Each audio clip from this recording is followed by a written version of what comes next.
कुमारी तनुजा, आपको जो हिंदी का परियोजना कार्य में जो है जो सब्जेक्ट मिला हुआ था, विषय क्या मिला है, आप उसके बारे में कुछ बताना चाहेंगी?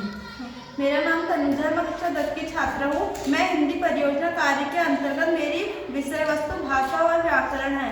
हम लोग सुबह से लेकर शाम तक एक दूसरे से बातें करते हैं। हम बोलकर अपने मनोभावों से दूसरों को अवगत कराते हैं तथा उनके मनोभावों को सुनकर समझते हैं। इस प्रकार जिस साधन से हम अपने मनोभावों को दूसरों के समक्ष प्रकट करते हैं उसे भाषा कहते हैं। हम अपने मन के भावों और विचारों को जिस माध्यम के द्वारा दूसरों के समक्ष प्रकट करते हैं तथा दूसरों के भावों और विचारों को समझते हैं उसे भाषा कहते हैं। ध्यान रखो, संकेतों के द्वारा हम अपनी हर बात दूसरों को समझा नहीं सकते, अतः अपने मन के भावों को प्रकट करने के लिए उन्हें बोलना या लिखना आवश्यक है। इसीलिए सांकेतिक भाषा का महत्व नहीं है। अतः स्पष्ट है कि भाषा के दो रूप होते हैं। भाषा के भेद।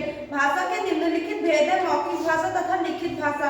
पहला, मौखिक भाषा। मौखिक भाषा अर्थात मुख द्वारा बोली जाने वाली भाषा है। हम जो कुछ मुख द्वारा बोलकर तथा कानों से सुनकर बातचीत करते हैं उसे मौखिक भाषा कहते हैं, जैसे कहानी सुनाना या सुनना, वाद विवाद, भाषण आदि। लिखित भाषा। लिखित भाषा अर्थात लिखी जाने वाली या पढ़ी जाने वाली भाषा है। हम जो कुछ भी पढ़कर समझते हैं या अपने विचारों को लिखकर दूसरों के समक्ष प्रकट करते हैं उसे लिखित भाषा कहते हैं, जैसे पुस्तक पढ़ना, पत्र लिखना, कहानी लिखना आदि। बोली। भाषा के मौखिक रूप को बोली कहा जाता है। रहन सहन स्थान भेद के कारण अलग अलग क्षेत्रों की अलग अलग बोलियां होती है। जब किसी बोली या प्रयोग साहित्य लिखने में किया जाने लगता है तो उसे भाषा कहते हैं। सूरदास और तुलसीदास ने ब्रज और अवधी बोली में साहित्य की रचना करके इन बोलियों को भाषा का रूप प्रदान किया। लिपि।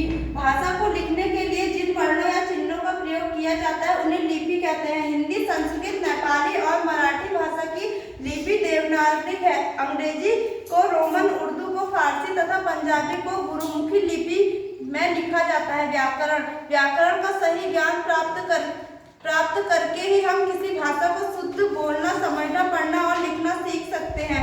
भाषा के अशुद्ध होने पर उसका ठीक अर्थ समझा भी व्याकरण भाषा की अशुद्धियों को दूर कर उसे शुद्ध बोलना, लिखना तथा पढ़ना सिखाते हैं। मौखिक भाषा। लिखित भाषा। हिंदी के मौखिक रूप को बोली कहते हैं। हिंदी भाषा की लिपि देवनागरिक है। व्याकरण के 3 अंग है: वर्ण विचार, शब्द विचार, वाक्य विचार। व्याकरण के निम्नलिखित 3 अंग है: वर्ण विचार, शब्द विचार, वाक्य विचार। पहला है वर्ण विचार।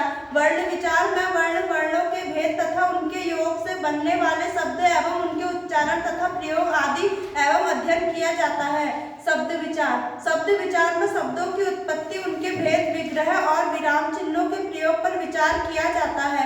वाक्य विचार। वाक्य विचार में वाक्यों की रचना के नियमों, वाक्यों के भेद तथा विग्रह और विराम चिन्हों के विग्रह पर विचार किया जाता है। हमने सीखा विचार के आदान प्रदान के माध्यम को भाषा कहते हैं। भाषा के 2 भेद होते हैं: मौखिक भाषा तथा लिखित भाषा। अब आप मुझे इसी परियोजना पर आधारित थोड़े प्रश्नोत्तर बताएंगे कि भाषा हम किसे कहेंगे? हम अपने मन के भावों और विचारों को जिस प्रकार समक्ष करते हैं उसे भाषा कहते हैं। जिनके माध्यम से हम व्यक्त करते हैं वो भाषा कहलाती है। ठीक है। और भाषा के कितने प्रकार होते हैं भी? 2। क्या क्या है भाषा? किन किन माध्यमों से हम अपने भाव और विचारों को दूसरे के समक्ष प्रकट करते हैं? पहला है मौखिक भाषा, दूसरा है लिखित भाषा। हाँ, जब हम मुंह से बोलते हैं, ऐसे विचारों का आदान प्रदान हो रहा है ना, तो ये मौखिक भाषा हुई। ठीक है। अब लिखित रूप में जब हम लिख के देंगे अपने मन के भावों को, विचारों को दूसरे के समक्ष रखेंगे तो वो क्या होगी? लिखित भाषा। इसके अतिरिक्त भी एक भाषा और बताई थी मैंने, क्या? कौन सी भाषा? सांकेतिक भाषा। तो संकेतों के माध्यम से भी हम जो है अपने भावों और विचारों को दूसरे के समक्ष रख सकते हैं।